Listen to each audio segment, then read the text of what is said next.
Viewers, मैं हूं professor Hakim Ashraf Rana from Islamabad. Welcome करता हूं आपको अपने चैनल पे और उम्मीद करता हूं आप खैरियत से होंगे।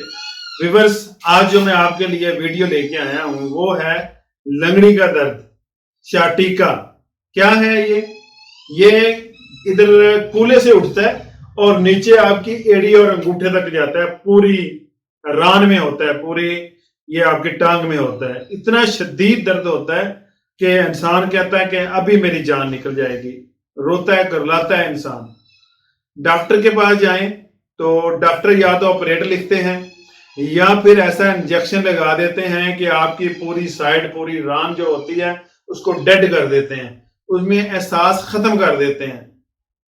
ऑपरेट भी और इंजेक्शन लगाना भी दोनों ही खतरनाक है। दोनों में यह है कि इंसान डैमेज हो जाता है। इसलिए डॉक्टर के पास जाने से पहले एक दफा मुझसे कॉल करके मशवरा जरूर करना है। अल्हम्दुलिल्लाह मेरे पास 1 माह की इसकी ऐसी मेडिसिन है, क्योंकि होता यह है कि ये वेन प्रेस होती है।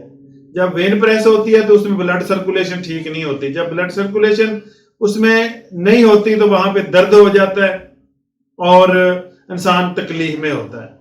मैंने इसके लिए ऐसा नुस्खा निकाला है, 1 माह की मेडिसिन होगी, इंशाल्लाह आप इस्तेमाल करें। बिल्कुल ये शाटिका, लंगड़ी का दर्द, आपकी टांग का दर्द खत्म हो जाएगा और आपकी जिंदगी नॉर्मल हो जाएगी। इसी के साथ मैं इजाजत चाहता हूं, मिलता हूं नेक्स्ट वीडियो में। तब तक के लिए खुदा हाफिज।